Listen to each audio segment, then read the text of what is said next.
Il a négocié avec des groupes armés au péril de sa vie. En République centrafricaine, Aurelio Gatsera devient évêque d'un diocèse sous tension, Bangassou. Bonsoir, monseigneur Aurelio Gatsera. Bonsoir.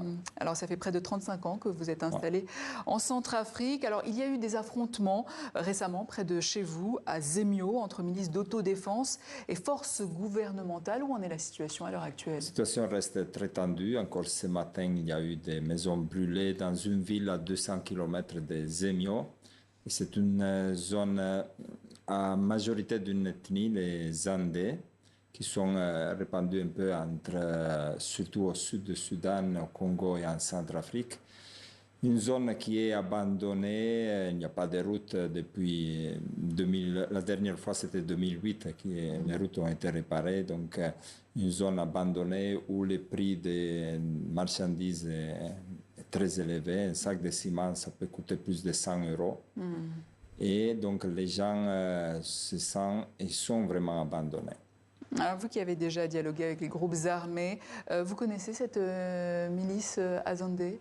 Alors, j'y suis allé à Zemio au mois de novembre, quand les choses étaient encore tendues, mais un peu plus calmes.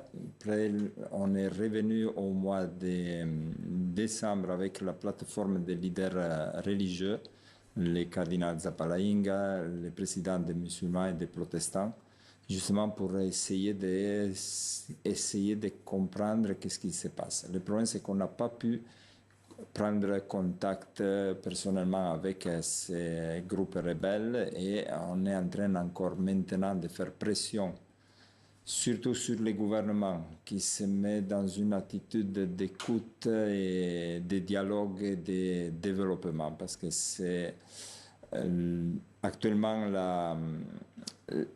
le principe qui est pris par le gouvernement, c'est plutôt la force, donc avec des militaires centrafricains, mais aussi l'appui des troupes russes, ce qui cause des problèmes énormes et ça risque d'enflammer la zone plutôt que de la calmer. Mais vous connaissez leurs revendications? Pourquoi ils se battent? Alors, ils se battent contre un pouvoir qui les a complètement oubliés et qui ne fait rien pour eux. Et donc, ils veulent justement un peu de paix, un peu de développement. C'est ce qu'ils demandent. On vient de sortir d'une séquence électorale en Centrafrique. Est-ce que le principal succès du président Touadéra n'était pas celui de pacifier le pays, finalement? Bon, il a essayé, c'est vrai, il y a eu des accords, mais les accords sont très très fragiles. Et donc il faudra voir maintenant, après les élections, comment les groupes rebelles s'ils vont rester tranquilles ou s'ils vont reprendre.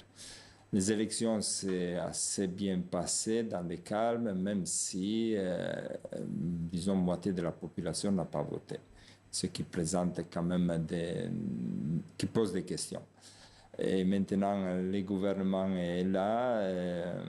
Chez nous, en Italie, on dit « tu as voulu le vélo, maintenant pédale ». Donc, il y a vraiment un chantier énorme qui est à faire, non seulement de développement, mais justement de pacification, de dialogue avec toutes les parties.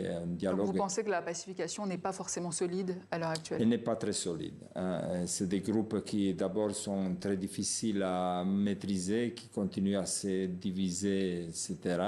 Mais c'est un dialogue qui est nécessaire, mais un dialogue qui est nécessaire même en amont, à l'intérieur de la société centrafricaine, parce que même pour les élections, une partie de l'opposition a été pratiquement mise en silence.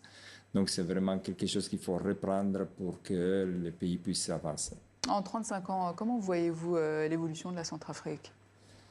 En 35 ans, il y a eu des moments très difficiles.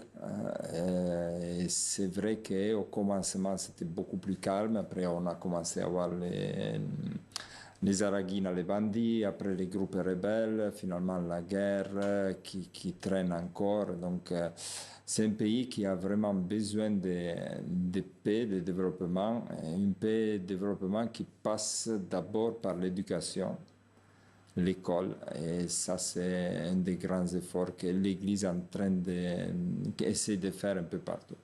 Justement, le pape Léon XIV se prépare à une tournée africaine, notamment en Afrique centrale, mais pas en Centrafrique. Pas encore.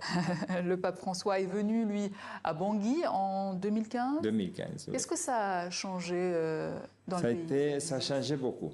Parce que c'était une période très très tendue. On craignait, sincèrement, on n'était pas sûr qu'il pouvait venir. Et finalement, quand il est venu, il a vraiment, disons, apporté quelque chose qui a touché le cœur de tout le monde. Sa rencontre avec les musulmans au PK5, quand ils étaient pratiquement restés isolés, a vraiment ouvert les portes, pas seulement la porte sainte de la cathédrale, mais vraiment les portes du pays à la paix. Ça a vraiment beaucoup changé les choses. Est-ce le rôle d'ailleurs de l'Église de négocier là où les processus sécuritaires, politiques sont à bout de souffle? Bon, ce n'est pas le rôle primaire, Ouais. mais en tout cas, on le fait volontiers aussi parce qu'il y a une certaine confiance et crédibilité et les gens ils savent que notre intérêt, c'est le bien et la paix de la communauté, de la population. Donc, on n'a pas d'autre intérêt, d'autres ambitions politiques ou quoi. Donc, c'est respecté. Encore maintenant, nous sommes très disons, sollicités justement, par exemple, pour la zone des Émiaux et ailleurs, pour apporter un plus de dialogue et de discussion. Par les autorités et les populations également? Par la population, par les autorités aussi, par les casques bleus par exemple, et ça c'est intéressant et bon, tant qu'on peut, on va le faire. Monseigneur Aurelio Katsera, merci. Merci à vous. Je rappelle que vous êtes évêque de Bangassou, en Centrafrique.